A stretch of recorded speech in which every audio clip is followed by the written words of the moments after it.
Class 12 के बच्चों के लिए अब हम स्टार्ट करेंगे एक्सरसाइज 7.2। एक्सरसाइज 7.2 का क्वेश्चन नंबर 30 से पहले जो क्वेश्चन नंबर 29 तक है वो हमने इससे पहले की वीडियो में कंप्लीट कर लिया है। अगर आपने वो क्वेश्चन ना देखे हो तो आप चैनल की प्लेलिस्ट में जाके उस वीडियो को देख सकते हैं, उन सभी वीडियो को जिनमें हमने क्वेश्चन नंबर 29 तक किया है। ठीक है, तो आप इस वीडियो को, इस मेथड को और अच्छे से समझ पा रहे होंगे जो आपका ये टी मेथड है। ठीक है, तो क्या है हमारा क्वेश्चन नंबर 30। क्वेश्चन नंबर 30 में दिया गया कि integration of sine x upon 1 plus के कोस एक्स और डी एक्स, इसको आपको इंटीग्रेट करना है। तो इंटीग्रेट आप कैसे करोगे, यहाँ पे आप सबसे पहले क्या कर रहे होंगे, आपको ये पता है कि कोस एक्स का जो डिफरेंशियल होता है वो आपका कितना होता है साइन एक्स, और 1 से आपका कोई फर्क नहीं पड़ेगा क्योंकि 1 का डिफरेंशियल आपका कितना होता है 0। ठीक है, तो हम क्या करेंगे, यहाँ पे आप 1 प्लस के कोस एक्स को क्या कह रहे होंगे, यहाँ पे टी पुट कर रहे होंगे आप, और जब आप इसको डिफरेंशिएट करोगे विद रेस्पेक्ट टू एक्स तो 1 का डिफरेंशियल आपका 0 होता है, कोस एक्स का होता है आपका minus K sine x, T का आपका डिफरेंशियल होता है डी टी अपॉन में डी एक्स। डी एक्स आपका इधर से इधर आएगा, ये हो जाएगा आपका minus K sine x d x is equal to d t. इसके बाद आप वैल्यू निकाल रहे होंगे यहाँ पे साइन एक्स और डी एक्स की। आप ये वैल्यू क्यों निकाल रहे हैं यहाँ पे, आप इसलिए ये वैल्यू निकाल रहे होंगे क्योंकि आपका क्वेश्चन में दिया हुआ है साइन एक्स और डी एक्स, तो आपको वैल्यू सिर्फ और सिर्फ साइन एक्स और डी एक्स की निकालनी है। जो भी वैल्यू, जो भी चीजें एक्स्ट्रा होंगी वो सब की सब डी के साथ, डी टी के साथ चली जाती हैं। ठीक है, तो इसके बाद आप जब क्वेश्चन में वैल्यू को चेंज करोगे तो ये आपका क्या हो रहा होगा, यहाँ पे साइन एक्स और डी एक्स, तो आप लिखोगे इसको क्या, minus K d T upon में कितना टी, ये माइनस यहाँ से हटाओगे और कहाँ लाओगे, इंटीग्रेशन से बाहर। ठीक है, इसके बाद आप इसको ऐसे लिखोगे 1 upon T into D T, और 1 अपॉन टी जो इंटीग्रेशन होता है आपका वो किसका होता है, ये होता है आपके पास किसका, log टी का, और प्लस के आप एक कांस्टेंट सी ऐड करोगे। इसके बाद आप log की टी की वही वैल्यू रख रहे होंगे जो आपने क्वेश्चन में स्टार्टिंग में मान ली थी, वो वैल्यू थी आपकी कोस एक्स और प्लस के सी, और इस तरह से आपके इस क्वेश्चन का आंसर आ रहा होगा। समझ पाए आप लोग। बिल्कुल इसी की तर्ज पे दूसरा क्वेश्चन है आपका क्वेश्चन नंबर 31। इस क्वेश्चन में भी आप 1 प्लस के कोस एक्स को कितना रख रहे होंगे, टी, 1 का डिफरेंशियल आपका 0, साइन एक्स का डिफरेंस, कोस एक्स का डिफरेंशियल होता है minus K sine x, D T को आप डिफरेंशिएट करोगे तो डी टी अपॉन में डी एक्स, डी एक्स आप इधर से इधर लाओगे, हो जाएगा आपका minus K sine x d x is equal to d t. आपको कितनी वैल्यू चाहिए यहाँ पे, साइन एक्स और डी एक्स, तो आप इतनी वैल्यू निकाल रहे होंगे, ये हो जाएगा आपका sine x d x is equal to minus K d t. अब आप जब वैल्यू चेंज करोगे तो आपके पास हो जाएगा minus K d T upon में कितना, टी की पावर 2, क्योंकि आपने 1 प्लस कोस एक्स को यहाँ पे टी कहा है इसलिए आपने इसको क्या कर दिया, टी स्क्वायर। इसके बाद आप ऐसे करोगे, माइनस बाहर रख दोगे, टी की पावर ये हो जाएगा आपका माइनस के 2 और डी टी। इंटीग्रेट करने के लिए ये आपको नीचे से ऊपर लाना पड़ेगा। इसके बाद आप x की पावर n से इसको इंटीग्रेट करोगे तो ये हो जाएगा t की पावर -2 प्लस के 1 अपॉन में -2 और प्लस के 1, प्लस के आप एक कांस्टेंट c ऐड कर रहे होंगे। इसके बाद आप क्या करोगे, यहाँ पे आपका कितना बचा, माइनस का 1 ये और माइनस ये तो हो जाएगा आपका प्लस, यहाँ पे बचेगा t की पावर -1 प्लस के c। इसको आप ऐसे लिखोगे 1 अपॉन टी प्लस के c, और t की आप वही वैल्यू रख दोगे जो वैल्यू आपने क्वेश्चन में मान ली थी। आपने क्या पुट किया था, t की वैल्यू 1 प्लस के कोस एक्स, और वही वैल्यू आप यहाँ पे दोबारा से पुट कर रहे होंगे। समझ पा रहे हैं आप लोग। चेक करते हैं और भी क्वेश्चन, देखिए आपका क्या है नेक्स्ट क्वेश्चन। ये आपके पास क्वेश्चन नंबर 32, बहुत अच्छा क्वेश्चन है, और इस क्वेश्चन को करने के लिए पहले आपको इस क्वेश्चन को ट्रिग्नोमेट्रिकली सोल्व करना पड़ेगा। ठीक है, तो कैसे करेंगे हम इसको सोल्व, देखिएगा। सबसे पहले आप कोट एक्स की एक वैल्यू होती है, आपको पता होगा, हाई स्कूल से आप पढ़ते हुए आ रहे होंगे, कोस एक्स अपॉन में कितना, साइन एक्स, और यहाँ पे कितना है आपके पास डी एक्स। समझ पाए आप लोग। इसके अपॉन में आप 1 कर रहे होंगे, और इस क्वेश्चन का आप एलसीएम ले रहे होंगे, यहाँ पे 1 अपॉन साइन एक्स, इसका होगा आपके पास एलसीएम, साइन एक्स की मल्टीप्लाई आप इधर कर रहे होंगे, हो जाएगा आपका साइन एक्स और प्लस के कोस एक्स और डी एक्स। कोस साइन एक्स आपका यहाँ से ऊपर आ रहा होगा, तो आप इसको ऐसे लिखोगे, integration of sine x d x upon में कितना, साइन एक्स प्लस के कोस एक्स। ठीक है, समझ पा रहे हैं आप लोग। इसके बाद आपको क्वेश्चन में बहुत कुछ करना है, इस क्वेश्चन में बहुत अच्छा क्वेश्चन है ये। इसके बाद आप क्वेश्चन में नीचे के यहाँ पे आपका है कितना, साइन एक्स प्लस के कोस एक्स, इसी के जैसी फॉर्म आप ऊपर बना रहे होंगे, और इसी के जैसी फॉर्म ऊपर बनाने के लिए आपको क्या करना पड़ेगा, देखिएगा यहाँ से आप यहाँ से ऐसे कर रहे होंगे, इसको ऐसे लिखोगे आप यहाँ पे साइन एक्स है आपके पास, साइन एक्स पहले आप यहाँ से 2 से मल्टीप्लाई करोगे और 2 से आप यहाँ पे डिवाइड करोगे, इसको लिखोगे आप साइन एक्स प्लस के कोस एक्स dx। इस बात को आप समझ पाए अच्छी तरह से। आपने 2 से यहाँ पे मल्टीप्लाई किया और जिस 2 से आपने डिवाइड किया उसको आपने इंटीग्रेशन से बाहर रख दिया। इसके बाद आप क्या करोगे, क्वेश्चन को आप इस तरह से लिखोगे 1/2 इंटीग्रेशन ऑफ एक साइन एक्स तो आपने यहाँ पे लिखा, इसके साथ आपने कोस एक्स ऐड कर दिया। इसके बाद अगर आपने कोस एक्स ऐड किया है तो आपको कोस एक्स माइनस करना पड़ेगा, लेकिन आपके पास यहाँ पे 2 साइन एक्स था तो आपके पास एक साइन एक्स भी अभी बचा हुआ है, तो आप ऐसे कर रहे होंगे प्लस साइन एक्स और माइनस के कोस एक्स। अब भी आपका क्वेश्चन वही है, 2 साइन एक्स है आपके पास, 2 साइन एक्स आपके ये रहे, कोस एक्स से आपका कोस एक्स कैंसिल करेगा तो क्वेश्चन आपका सेम है भी। अपॉन में आपका कितना है यहाँ पे साइन एक्स प्लस के कोस एक्स। ऐसा हमने सिर्फ और सिर्फ अपने क्वेश्चन को सोल्व करने के लिए किया है, ठीक है। इसके बाद आप क्या करोगे 1/2 integration of sine X plus के कोस एक्स अपॉन में साइन एक्स प्लस के कोस एक्स। इसके अपॉन में आपने एलसीएम को अलग कर दिया और आप यहाँ पे इस एलसीएम को अलग कर रहे होंगे, या फिर आप ऐसे लिख सकते हो sign x minus K cos x upon में साइन एक्स प्लस के कोस एक्स, और बाहर आप कितना लगा रहे होंगे dx। समझ पाए आप इस बात को। इसके अपॉन में आपने इसको अलग किया और इसके अपॉन में आपने इसको अलग कर दिया। इसके बाद इससे आपका कैंसिल हो रहा होगा, यहाँ पे आपके पास कितना बच रहा होगा इंटीग्रेशन ऑफ 1। यहाँ पे आपके पास ये अभी सेम है साइन एक्स प्लस के कोस एक्स, सॉरी यहाँ पे माइनस है, अपॉन में कितना है आपके पास sine X plus cos X. इसके बाद आप कैसे करोगे क्वेश्चन को, यहाँ पे आप देखो साइन एक्स को अगर आप साइन एक्स प्लस के कोस एक्स को अगर आप डिफरेंशिएट करो तो इसका डिफरेंशिएट ऊपरला होता है। देखो कैसे, आप इसको ऐसे कर रहे होंगे कि साइन एक्स प्लस के कोस एक्स, इसको आपने क्या रख दिया t। अगर आपने इसको t पुट किया तो साइन एक्स का डिफरेंशियल होता है आपका कोस एक्स, कोस एक्स का डिफरेंशियल होता है minus K sine x, t का डिफरेंशियल होता है dt अपॉन में dx। यही वैल्यू आपके क्वेश्चन में ऊपर रखी हुई है, लेकिन यहाँ पे सिर्फ और सिर्फ माइनस का फर्क है।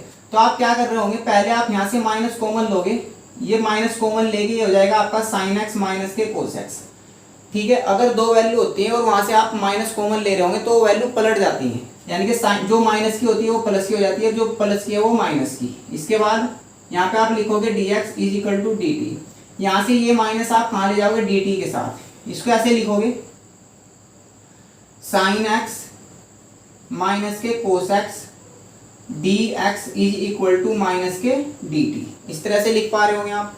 अब आप क्वेश्चन को चेंज करोगे 1/2, 1 को आप इंटीग्रेट करोगे तो 1 का इंटीग्रेशन होगा आपका x, ये आपका अलग हो जाएगा। इस पे आप जब इंटीग्रेट करोगे तो आप इसको ऐसे लिखोगे, यहाँ पे इसको तो आपने लिखा minus K dt, sign x minus K cos x, और ये dx यहाँ से आएगा तो इसने आपको लिख दिया माइनस के dt, ये हो जाएगा आपका कितना t। इसके बाद आप कैसे करोगे 1/2 x माइनस आप बाहर लिख दोगे और आपका यहाँ पे कितना बचेगा dt अपॉन में t। इसके बाद जब आप इसको इंटीग्रेट करोगे तो इंटीग्रेट आप कैसे करोगे 1/2 x तो आपका यहीं पे 1/t होता है इंटीग्रेशन किसका, log t का, तो आप इसको लिख रहे होंगे log t और प्लस के एक कांस्टेंट आप लोग c ऐड कर रहे होंगे। इसके बाद आप यहाँ पे t की वो वैल्यू रख रहे होंगे जो आपने स्टार्टिंग में क्वेश्चन में पुट की थी, log आपने यहाँ पे पुट किया था साइन एक्स प्लस के कोस एक्स, ये थी आपकी t की वैल्यू, साइन एक्स प्लस के कोस एक्स प्लस के c आप एक कांस्टेंट ऐड कर दोगे और आपके इस क्वेश्चन का भी आंसर आ रहा होगा। समझ पा रहे होंगे आप लोग। इसी के बिल्कुल इसी के जैसा अभी एक क्वेश्चन और है हमारे पास, क्वेश्चन नंबर 33 सॉरी। अगर आप 33 क्वेश्चन को भी कर रहे होंगे तो आप इस क्वेश्चन को और बेहतर तरीके से समझ पा रहे होंगे। तो चलिए देखते हैं क्या है हमारा क्वेश्चन नंबर 33। देखिएगा, तो हम करते हैं क्वेश्चन नंबर 33। तो क्वेश्चन नंबर 33 में भी आपको ऐसे ही करना होगा 1/1 माइनस tan x को आप ऐसे लिख रहे होंगे साइन एक्स अपॉन में कोस एक्स, ये आपके पास यहाँ पे dx। इसके बाद 1 कोस एक्स आप यहाँ से एलसीएम ले रहे होंगे, ये हो जाएगा आपका कितना कोस एक्स और माइनस के साइन एक्स, यहाँ पे हो जाएगा आपका dx। कोस एक्स को आप यहाँ से ऊपर ला रहे होंगे तो आप इसको ऐसे लिखोगे cos x upon cos x minus K sine x, और ये हो जाएगा आपका dx। अब इसी के जैसी फॉर्म आपको ऊपर बनानी है, तो उसके लिए आप क्या करोगे सबसे पहले आप यहाँ पे 2 से मल्टीप्लाई करोगे और 2 से डिवाइड, 2 से आपने डिवाइड कर दिया तो आप 2 से यहाँ पे क्या कर रहे होंगे मल्टीप्लाई, अपॉन में कितना है आपके पास cos x माइनस के sin x, और ये हो जाएगा आपका dx। समझ पा रहे हैं आप लोग। इसके बाद हम क्या करेंगे 1/2, आप इस cos x को एक तो ऐसे लिखोगे cos x, वो एक cos x लिख दिया आपने, इसके साथ आपने लिखा माइनस के sin x। इसका मतलब ये है कि पहले आपने माइनस के sin x माइनस कर दिया, इसके बाद आपके पास यहाँ पे आप माइनस लगाओगे, माइनस लगाने के बाद इसके बाद यहाँ पे लिखोगे आप माइनस के sin x, ठीक है, और माइनस के cos x, अपॉन में आप लिख रहे होंगे कितना cos x माइनस के sin x। देखिए आप इस फॉर्म को समझिए, इसको हमने कैसे लिखा, आपने यहाँ पे cos x minus sin x minus कर दिया, sin x माइनस करने के बाद ये माइनस ये अंदर जाएगा तो ये माइनस माइनस हो जाएगा आपका प्लस, ठीक है, ये माइनस माइनस आपका प्लस हो जाएगा और ये वैल्यू आपकी हो जाएगी प्लस के sin x, ये माइनस के sin x, ये इससे कैंसिल हो जाएगी। इसके बाद ये कितना है आपके पास माइनस cos x, माइनस के आप अंदर मल्टीप्लाई करोगे तो हो जाएगा आपका प्लस का cos x, एक cos x ये, एक cos x ये, आपके पास 2 cos x आपके अभी भी ऐसे ही है जैसे आपके पहले थे, ठीक है। आपने बस यहाँ पे इसको थोड़ा एडजस्ट किया ताकि आप इसको इसके जैसी फॉर्म बना पाओ, ठीक है। इसके बाद हम क्या करेंगे, इसके अपॉन में इसको अलग कर रहे होंगे, इसके अपॉन में इसको हम अलग कर रहे होंगे। देखिएगा यहाँ से आप इसको लिखोगे 1/2 इंटीग्रेशन ऑफ, इसके अपॉन में आप इसको ऐसे लिखोगे cos x माइनस के sin x, अपॉन में cos x माइनस के sin x, ठीक है। इसके बाद इसके अपॉन में आप इसको अलग लिख रहे होंगे ऐसे माइनस माइनस के sin x माइनस के cos x, अपॉन में भी आपका कितना है cos x minus sin x, इसको आप लिखोगे cos x minus sin x और आपका बाहर कितना हो जाएगा यहाँ पे dx, ठीक है। अब आप इसको इससे कैंसिल कर रहे होंगे तो आपका यहाँ पे कितना बच रहा होगा 1/2, यहाँ पे आपके पास बचेगा 1, ठीक है। इसके बाद आप इसको लिखोगे कैसे, आप यहाँ से अगर माइनस कॉमन ले रहे होंगे, ठीक है, आप अगर यहाँ से माइनस कॉमन लो तो ये हो जाएगा आपका प्लस, यहाँ पे आपका बचेगा कितना sin x प्लस के cos x, और अपॉन में हो जाएगा आपका cos x minus sin x। इसके बाद आप यहाँ पे t मेथड अप्लाई कर रहे होंगे, यहाँ पे देखिए आप ऐसे करोगे cos x माइनस के sin x, इसको आप t मान रहे होंगे। cos x का डिफरेंशियल होता है आपका माइनस के sin x, sin x का डिफरेंशियल होता है आपका माइनस के cos x, t का डिफरेंशियल होता है आपका dt अपॉन dx, ठीक है। और आप यहाँ लिख रहे होंगे differential with respect to x, आपने x के रेस्पेक्ट में यहाँ पे डिफरेंशियल कर दिया। अब आप क्या करोगे, आपको यहाँ पे चाहिए sin x प्लस के cos x, आप यहाँ से माइनस कॉमन ले रहे होंगे और आप इसको ऐसे लिख रहे होंगे sin x प्लस के cos x, ये हो जाए dx, आप उधर से इधर ला रहे होंगे क्योंकि आपको dx यहाँ पे चाहिए, ठीक है। ये हो जाएगा आपका कितना dt, माइनस यहाँ से आप इधर ला रहे होंगे, ये हो जाएगा आपका sin x plus cos x, यहाँ पे dx और is equal to minus dt। अब आप सारी वैल्यू चेंज कर रहे होंगे यहाँ पे, तो आप जब वैल्यू चेंज करोगे उससे पहले आप 1 को इंटीग्रेट करोगे तो 1 का इंटीग्रेशन होता है आपका x, ठीक है। यहाँ पे आप इसको ऐसे लिखोगे माइनस के dt अपॉन ये वैल्यू आपने कही t, और ये इस तरह से।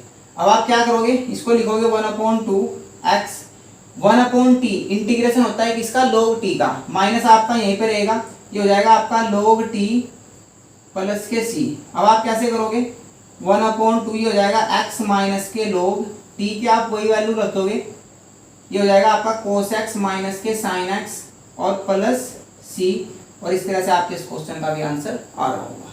उम्मीद है कि आप इस क्वेश्चन को बहुत अच्छे से समझ पाए होंगे। समझ पाए ना आप लोग। आप अगर ना भी समझ पा रहे हो तो आप वीडियो को बार बार देखिएगा ताकि आप अच्छे से समझ पा रहे हो, ठीक है। अभी हम बात करेंगे और भी क्वेश्चन की। क्वेश्चन नंबर 34 क्या है आपका, क्वेश्चन नंबर 34। तो ये बहुत अच्छा क्वेश्चन था, आपको यहाँ पे आगे बस क्वेश्चन को एडजस्ट करना है, ठीक है। अगर आप ये एडजस्ट करना क्वेश्चन को सीख गए तो आप क्वेश्चन को बहुत अच्छे तरीके से कर पा रहे होंगे। उम्मीद है कि आप इसको समझ पाए होंगे, और उम्मीद है अभी हम जो नेक्स्ट क्वेश्चन आपको कराने वाले हैं वो भी आप बहुत अच्छे तरीके से करोगे। चलिए देखते हैं क्या है हमारे नेक्स्ट क्वेश्चन। हमारा ये क्वेश्चन नंबर 34। तो इस क्वेश्चन को भी आपको पहले ट्रिग्नोमेट्रिकली सोल्व करना पड़ेगा, उसके बाद आप क्वेश्चन को इंटीग्रेट कर रहे होंगे। देखिए हम कैसे करते हैं इसको ट्रिग्नोमेट्रिकली सोल्व करते हैं। देखो ऐसे, ये आपके पास √10x, आप अपॉन में क्या कर रहे होंगे, ये आपके पास है sin x, आपने यहाँ पे cos x से डिवाइड कर दिया इसको, इसके लिए आपको cos x से यहाँ पे मल्टीप्लाई भी करना पड़ेगा, cos x into cos x। cos x से आपने मल्टीप्लाई कर दिया और cos x से आपने क्या कर दिया, डिवाइड कर दिया, और ये आपके पास dx। अब आप इसको ऐसे लिखोगे अंडर रूट tan x, ठीक है। ये तो हो जाएगा आपका tan x, ये हो जाएगा आपका cos स्क्वायर x, और ये हो जाएगा dx। अब आप कैसे करोगे, आपको ये पता है कि 1 अपॉन कोस स्क्वायर एक्स जो होता है आपका किसके इक्वल होता है, sec स्क्वायर एक्स के। ये आइडेंटिटी आपने ट्रिग्नोमेट्री में पढ़ी होगी।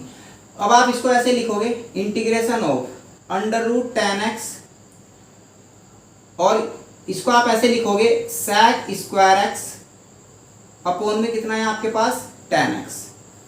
अब आप क्या करोगे, अंडर रूट tan x का मतलब होता है हाफ पावर, तो इसका मतलब ये है कि ये आपके पास कितनी है यहाँ पे tan की हाफ पावर, tan की पावर 1/2 और x, ये पावर ये tan की पावर 1 है, ये ऊपर आएगा तो हो जाएगा ये माइनस की 1 पावर, tan की पावर -1 और x। इसको आप लिखोगे कैसे, sec स्क्वायर x और dx, ठीक है, समझ पा रहे हैं आप लोग। अब आप कैसे करोगे, ये प्लस के 1/2 माइनस के 1, इसको आप ऐसे लिखोगे tan की पावर -1/2 और x। आपके पास प्लस की हाफ पावर है, माइनस की 1 पावर है, तो पावर कितनी बचेगी, माइनस की हाफ, ठीक है। इसको आप बहुत अच्छे तरीके से समझ पाए होंगे। इसको आप लिखोगे sec स्क्वायर x, और ये हो जाएगा dx। अब आप इस क्वेश्चन में क्या करोगे, आप tan x को यहाँ पे t पुट कर रहे होंगे। अगर आपने tan x को t पुट किया तो tan x का डिफरेंशियल होता है sec स्क्वायर x, तो आप इसको डिफरेंशिएट करोगे विद रेस्पेक्ट टू x, तो इसका डिफरेंशियल हो जाएगा आपका sec स्क्वायर x, t का डिफरेंशियल होता है आपका dt अपॉन में dx। ये dx यहाँ से इधर आएगा, इसको आप ऐसे लिखोगे sec square x dx is equal to dt। समझ पा रहे हैं आप लोग। अब आप वैल्यू जब चेंज करोगे तो ये हो जाएगा आपका कितना, tan x को आपने t कहा तो ये हो जाएगा t की पावर -1/2, sec स्क्वायर x और dx आपका कितना हो गया dt। अब आप जब इसको इंटीग्रेट करोगे तो इसको आप ऐसे करोगे t की पावर -1/2 प्लस के 1 अपॉन में -1/2 और प्लस का 1, प्लस के एक कांस्टेंट आप c ऐड करोगे। यहाँ पे देखिए आपके पास कितना बचा, ये हो जाएगा t की पावर 1/2 माइनस के 1/2 पावर प्लस के 1 पावर, तो कितनी बचेगी प्लस के 1/2, अपॉन में भी आपका कितना होगा 1/2 प्लस के c। ये 2 यहाँ से ऊपर की तरफ आ रहा होगा तो आप इसको लिख रहे होंगे 2t की पावर 1/2 प्लस के c। अब आप t की वही वैल्यू रख रहे होंगे जो हमने स्टार्टिंग में क्वेश्चन में मान ली थी, वो थी आपकी tan x, तो इसको आप लिखोगे 2 tan x इसकी पावर 1/2 प्लस के c, और आपके इस क्वेश्चन का आंसर आ रहा होगा। समझ पाए आप लोग। तो आप धीरे धीरे कुछ चीज़ों को समझते जाइएगा हमारे साथ साथ, ठीक है। अगर आप चीज़ों को हमारे साथ साथ समझ पा रहे होंगे, हमारे साथ साथ सही ढंग से कर रहे होंगे, तो आप क्वेश्चन को बहुत अच्छे तरीके से कर पा रहे होंगे, ठीक है। चलिए हम बात करते हैं नेक्स्ट क्वेश्चन की। तो बच्चों आज की वीडियो में हम इतना ही करेंगे, इसके बाद हम बात करेंगे अगले लेक्चर में। जो आपके कुछ एक क्वेश्चन इस एक्सरसाइज के बच गए हैं वो क्वेश्चन हम अगले लेक्चर में कंप्लीट कर रहे होंगे, और आपकी एक्सरसाइज 7.2 इस तरह से कंप्लीट हो रही होगी, ठीक है। तो तब तक आप इसको करिएगा, बहुत अच्छे से समझिएगा इसको। अगर आपने इससे पहले की वीडियो ना देखी हो तो आप चैनल की प्लेलिस्ट में जाके उन वीडियो को देखिएगा, ठीक है। तब तक आप देखते रहिएगा। अगर आपको वीडियो अच्छी लगी हो तो आप चैनल को सब्सक्राइब कीजिएगा, वीडियो को लाइक कीजिएगा। Thank you.